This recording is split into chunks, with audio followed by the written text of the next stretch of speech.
Et puis pour tous ceux qui sont allés en Ukraine avant ces années de guerre, avant 2014, on passe pas comme ça d'un État qui était quand même clairement corrompu et des régions qui fonctionnaient de façon très autonome et de façon très corrompue, à un État blanc comme neige et capable de rentrer demain dans l'Union européenne. Non, il y a encore, moi je l'ai vu, mais à des dizaines de reprises encore en 2014, où vraiment il y avait une ambiance qui était très rocambolesque. J'ai des souvenirs de Mariupol où vous tombiez d'abord sur la même route des petits hommes verts, c'est-à-dire les soldats russes qui arrivaient sans identification, mais évidemment on savait que c'était des Russes. Derrière, des convois de Porsche Cayenne noirs, on savait que c'était le potentat du coin, la mafia. Vous aviez aussi des usines tenues par quelques oligarques ukrainiens qui tenaient d'une main de fer vraiment cette région. Et puis vous aviez le gouverneur qui faisait ce qu'il pouvait et qui empochait assez régulièrement des pots de vin. C'était ça aussi l'Ukraine. Et la Russie en a profité.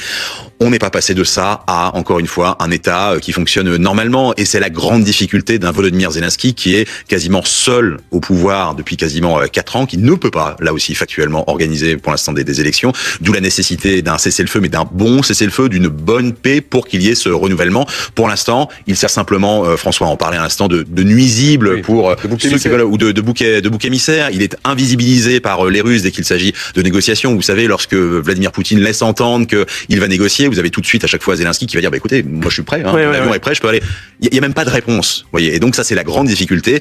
Et il faut qu'il fasse encore une fois, il est à la tête d'une démocratie. C'est beaucoup plus facile sur ce point de vue-là pour un Vladimir Poutine. Un accident est vite arrivé pour quelqu'un qui serait qualifié de corrompu en Russie. Ça se passe pas comme ça en Ukraine. Mais pour faire simple, c'est tous les anciens pays de l'Union soviétique sont corrompus. Voilà. Le plus corrompu restant encore, c'est la Russie. Voilà, c'est très con. Et Zelensky a gagné les élections entre autres sur une chose. Sur la lutte contre la corruption. Il a fait. Je vous conseille tous d'aller voir cette série qui s'appelle Serviteur du peuple, qui a hurlé de rire. En fait, il joue son rôle. C'est-à-dire, il est candidat par hasard aux élections, justement sur la question de la corruption. Et pendant toute la série, il voit à quel point lui et ses amis ont du mal à lutter contre la corruption alors qu'ils essayent de le faire. Et ben, c'est la réalité de ce qui se passe.